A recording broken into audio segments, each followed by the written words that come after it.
Well, good evening, everyone, and welcome to the Raymore City Council work session for Monday, November the 17th, 2025. A couple of items on the agenda this evening.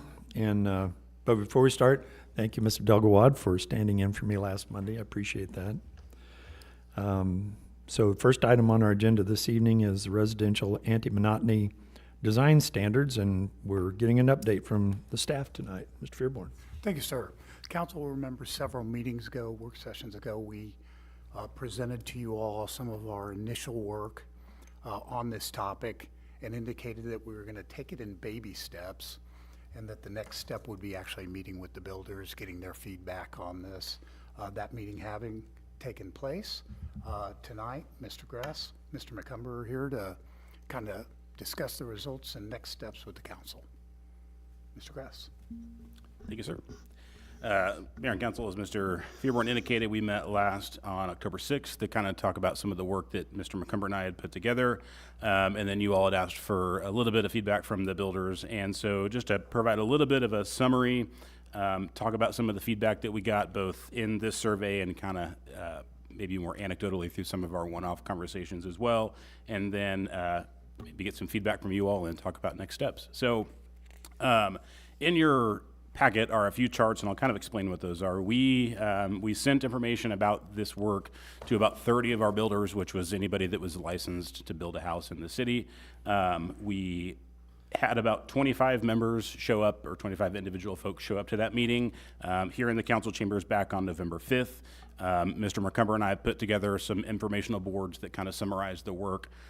We provided some informational QR codes to collect feedback, and you'll see on the summary sheets there we gave options for asking the respondents to summarize this work or your reaction in kind of 3 words, and then also provide some open-ended thoughts so we could kind of gauge both sides of that.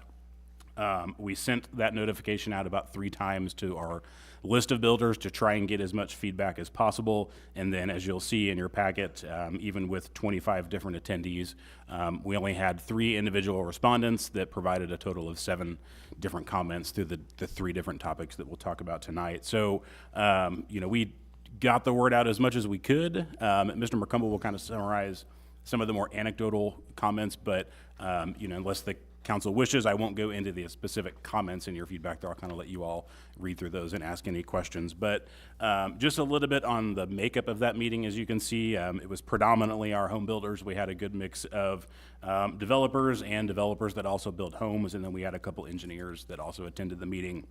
But predominantly was our local home builders. We asked a couple of questions in registering for the meeting, just how long have you been in the home building or development business? And so you can see about 75% of the folks that responded have been in the development business or arena for 10 plus years. And only about 25% had been there for 6 to 10 years. And then kind of diving further in how long have you been active in Raymore specifically. This one was kind of interesting, as we were just talking about a little bit ago. Generally split 50-50 between people who had been working in Raymore for 10 years or less and people who had been working in Raymore for more than 10 years. And again, more anecdotally than anything at this point, it kind of seems like in the last 10 years, maybe a little less, is kind of when this issue of the monotony in our housing has become a little more prevalent.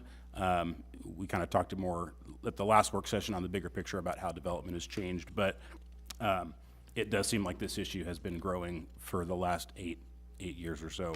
And then last was just kind of a summary of the number of homes or lots that you build in the city per year. So you can see there predominantly, again, almost 60% build more than 25 homes throughout the year. For a little bit of reference, I think I reported at the last meeting, we finished this last fiscal year with 180 homes. So you can see between those different respondents, 25 homes each. Doesn't go that long when you're building almost 200 homes a year. So that's kind of the summary of the open house that we had. We had intended for it to be more of an open house, just kind of come as you go and submit your feedback, but it ended up being more of a question and answer type format, which was fine. And so, again, we'll let you kind of read through the summary of the comments there that were provided written via the survey. And then I'll also turn it over to Mr. McCumber, who can kind of talk about some of the ancillary discussions that we had and some other research that we had looked into. So I'll pass it over to you, Dave. Sure. Just a quick question. So of the 25 people who were there, did they represent 25 different businesses, or were there multiple people there from just a few businesses? I would say it was probably about 20 different builders. A few of our larger home builders probably had two to three people each. But for the most part, I'd say it was about 20 different home builders.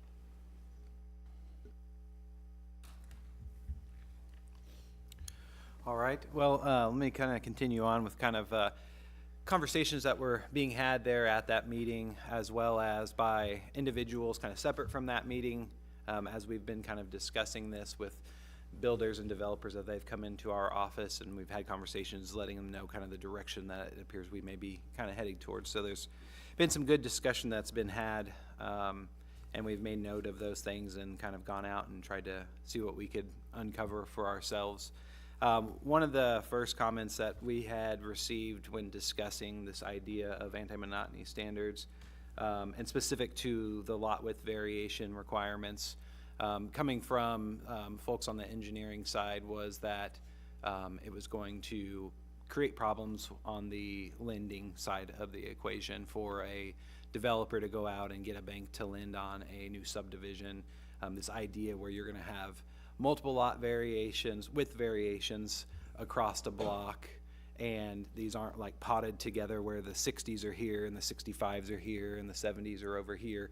These are kind of more intermixed with each other, but that would create some sort of issue with the lending side of it. So we reached out to a few different commercial banking lenders that do work in the Kansas City and St. Louis metros, and one of them that has very recently done a project here in Raymore, and shared the draft standards with them, met with them and discussed, what their thoughts were, their initial reactions to these standards.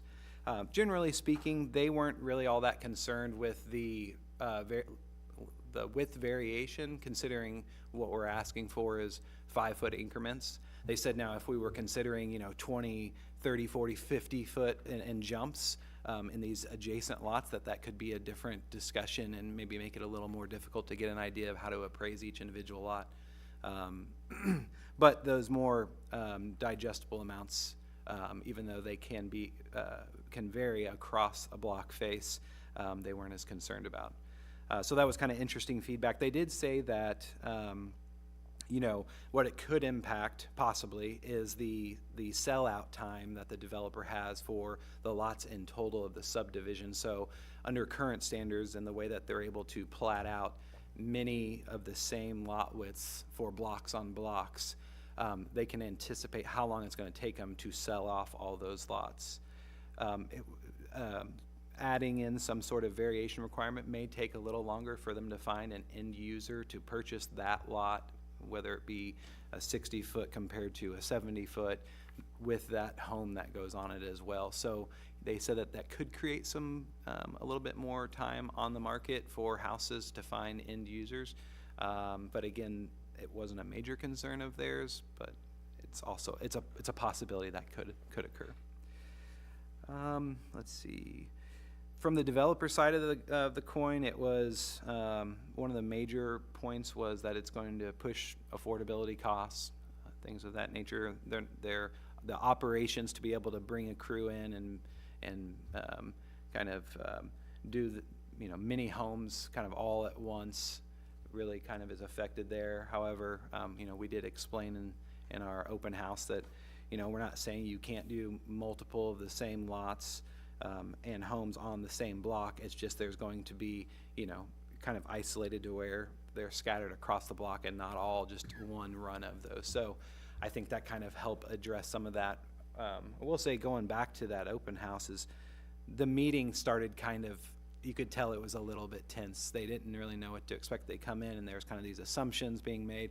By the end of it, the room was fairly cool, and a lot stuck around to have conversations. We're just kind of talking. We went up to the boards that we presented, that were that presentation that we gave with you all here a month or so ago, and so we got to look through those and explain. They asked questions, so that I think was a really good exchange. There were some comments about the HOAs that are formed around these newer subdivisions. The ARC should be who is responsible for reviewing these requirements that we're proposing and that sort of thing. Our kind of general feedback in response to that is, well, that's not currently happening on its own right now. We're not seeing, the HOAs come in and say, we want to make sure that all these sorts of variations are happening, and we don't want to see, many of the same structures and, spacing between them and all those sorts of things being duplicated many times over. So I don't know that if we just do nothing that it would necessarily solve itself. We haven't seen that to this point. Now, there are some exceptions, I think, out there, places like in Creekmore and areas like that where more of the customization has occurred, and so you don't pick up on it quite as much, but there are obviously some of those subdivisions that are a little bit more noticeable. Landscaping, there wasn't a whole lot of feedback. Some of the ARC comments on that as well, that the HOA should kind of regulate that sort of thing. Some of the developers mentioned that just because we require a wider lot doesn't necessarily mean we're gonna get a bigger house on it. We kind of, let them know we're not actually out there saying you have to build a different or bigger house. We are saying, though, that with this lot width, that it does give you the opportunity to put a different floor plan on it if that's available for you. In the end, it can still impact the spacing between the buildings and kind of create some diversity in that. So even if your homes are of similar size, spacing of the homes from one another could, see a little bit more variety as well. So overall, there wasn't a whole lot of comments that we really thought we didn't expect to hear. Very helpful, and it kind of led us to kind of go dig into them a little further, but it was a very productive meeting. It went, I think, overall very well. I think we were a little bit surprised that we didn't, even after 3 different, trying to reach out attempts, that we really didn't get more feedback than we did. And all of the feedback that we did receive, in essence, is very similar, regardless of who was making the comment. So we thought it was a good constructive meeting, and we're still kind of heading in a good direction. So. And I think the feedback that we did receive wasn't anything that we weren't expecting to receive either. I mean, talking with some builders who had talked to us prior to us working on this and having that meeting, generally similar stuff that we had heard. We did have one builder in the meeting that did agree that we were on the right track. They were definitely in the category of building probably 10 or so homes a year. But it was nice to hear from that, demographic of our builders that we're working on something that was meaningful to them. And then lastly, as you'll see in some of those comments, most of the issues or the concerns, I would say, kind of stem from the idea that the diversity in the homes really doesn't become a problem when you're talking about build jobs, which is meaning a resident has hired a builder to build them the house that they want, as opposed to a spec type house where they're just building the house in the city and waiting for it to sell. And so just in our review of this feedback, it kind of seems like, despite those concerns, that is kind of what we're hoping to address, more or less, is that type of behavior. So yeah, just wanted the opportunity to kind of share some of that and answer any additional questions that the council has, and then we can kind of talk about our next steps. Yeah, David, so I was curious, I know you mentioned the last meeting that there were a couple of cities in the area that had adopted anti-monotony type code enforcement. From their perspective, and I know this is a lot more analytical work on you guys' part, but you have an opportunity to get back with maybe persons in similar positions as you and have a conversation about the things that did come up at the meeting, and if they had come up previously with them when they were talking about their ordinances and how they worked through those, and did they come to fruition, or were they just the things that the builders thought would happen but never really came to fruition? And so they could be, I mean, I know we get that a lot on the ordinances that we're having to change from time to time. People think this is going to happen. It doesn't. It actually works out well. I didn't know if you guys had had a chance to actually have any of those kinds of conversations with your counterparts. Not necessarily. I know in a couple cities nearby that already have those ordinances adopted. Again, anecdotally, driving through those cities close by, I don't know that we can notice any discernible difference in the housing mix that is being built here versus there. And that was one of our initial things that kind of led us to, let's not do it the way that those communities have, in addition to some of the kind of private sector conversations that we've had with some of our counterparts in the private sector. The only thing that kind of anecdotally came back as may not happen that way would be the concerns that we've had. I think every project that we've talked to as we've been working on this work about the lot width variation has been the concern that we'll never be able to get a loan on this. We can't develop it because we can't afford to, because we can't get the loan. And so being able to go to the source and talk to the people that lend the money, it seems like it's more of the case of like the developer just needs to believe in what they're building and sell that product to the bank, as opposed to the bank actually being the ones to have the concern. So that information was helpful, but it's probably the only example that we have of that type of follow-up. Okay. Yeah, and I would say that when we were researching, originally the path we were on was a path that surrounding communities or in our area have utilized, which was more focused on different home types based on the total number of homes proposed in that subdivision.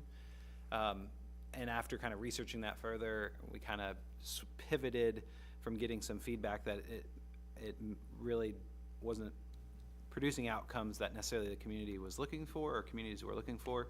And so we kind of took this other approach to it, focusing more on, you know, that front entry feature, the variation in lot widths, and then improving the landscape standards. So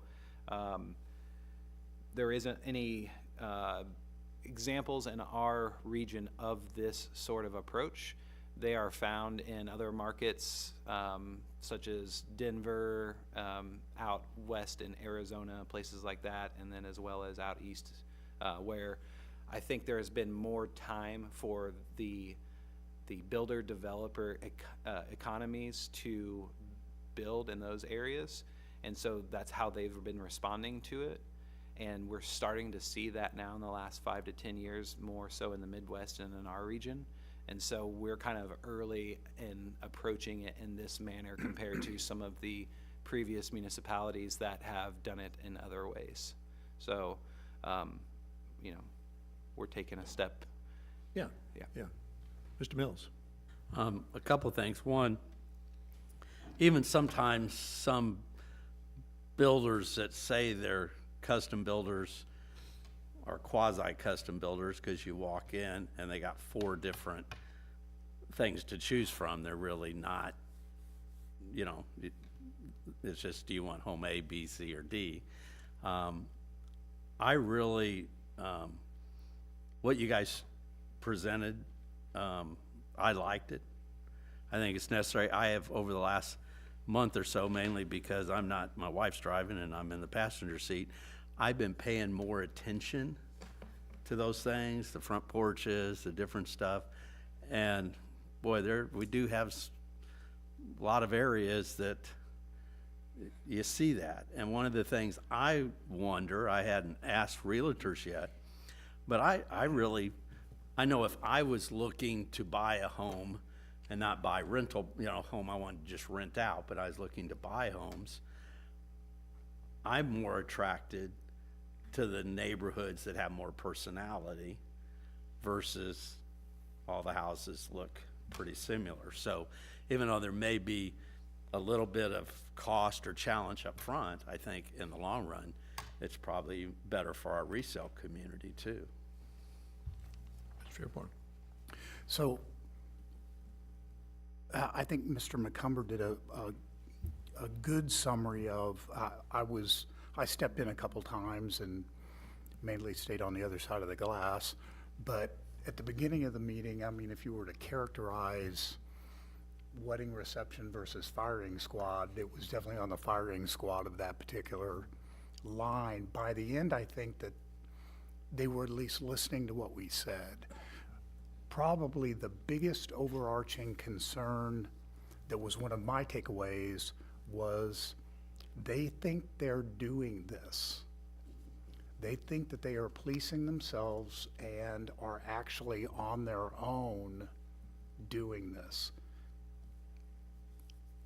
That is something that if we continue to allow them to think that, we will continue to get this same product. Not saying the product is good, not saying the product is bad. Everybody has different opinions on that, but they definitely feel that they are providing anti-monotony on their own. And I think to summarize, a lot of what we heard in that meeting was, you know, we're already doing this, and then the other side of that coin was this isn't going to produce what the city wants. And I think we just walked away from that meeting thinking, well, what we're doing now really isn't doing that either. So, you know, not doing anything isn't really an option. And so even the baby steps, as Mr. Fearborn mentioned, kind of incremental changes to see what works, you know, we still feel like that's going to be somewhat of an improvement over time. So, yeah, overall, turned into a fairly good meeting. One thing we keep hearing over again, and I think the HBA summarized it in our last work session too, a lot of the challenges builders have is that each city generally has just a few different requirements that the next one doesn't. And so if anything, you could possibly characterize this in just one more thing that a builder has to learn to do to be in Raymore. And it's, you know, you kind of have that learning curve of when a new builder comes to town, you know, after a few permits that they pulled, they kind of understand the things that need to be done. So we've tried to design this to be as flexible as possible and provide as much ways to meet these requirements as we can, as opposed to, like we said, where we started, saying this is the type of home you have to build, and here's how many of them you have to build. So, yeah, that would conclude our presentation of the feedback. If there's any questions, otherwise we can kind of summarize what we think our next steps are. Okay. Anybody else have anything? Yes, Mr. Holman. So you talked a little bit about flexibility. Let's say that we had a scenario where someone wanted to have a home built on a lot where, yeah, it really doesn't fly with our code because the house next door looks too much like it.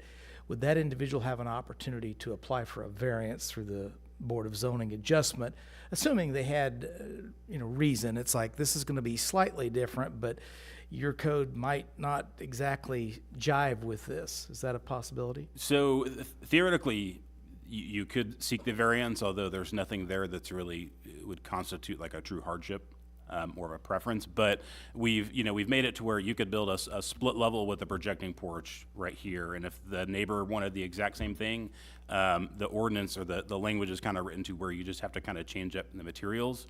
You can only repeat that so many times, obviously, but we've tried to respect and understand that some of this is a buyer preference. So we don't want to be in this situation where, well, I got to move to this city now because I can't build this home that I want in Raymore. So we think that it's flexible enough to still provide that. But So you're basically saying that the standards would basically be not so rigid that they couldn't make minor changes and still get what they want correct. as far as the overall product. Is that correct? Correct. Okay, thank you. Anything else, Jim? Okay. So in terms of our next steps, unless there was, we didn't really walk away from that meeting thinking there was anything that needed to change drastically. We've clarified some of the definitions of what constitutes a porch versus a patio, because that was a lot of the discussion. In essence, we were just trying to summarize that we want these spaces to be usable. A lot of builders are already putting these things on the homes. They're just more decorative than actually functional. So we've revised some of our definitions to kind of clear that up. But the next step, assuming the council's kind of happy with where we're at, would be to start the process of amending the UDC. And so that we would be drafting an actual ordinance to make its way to you all. I just wanted to kind of walk through the different sections of the code that would have to be changed to accomplish this, because it would be multiple sections of our code. And so the first one, we've talked a lot about the projection of some of these entry features. We have to amend section 405, which is the development standards, to allow porches to potentially encroach past a build line. And so we'll be taking a look through that section. We're only looking at that entry feature, so the garage doors, the side yard setbacks, those are all going to stay the same, but we want the flexibility of that porch to be able to be possibly in front of the garage to make it look a little bit nicer. And that would also include the stoops as well. Yes. Porches or stoops, whatever that feature is that they're using. The courtyard wouldn't apply, it's not a part of the building. Correct. Yeah, the two things that are more part of the structure right now can't encroach that build line, so we've got to provide some flexibility there.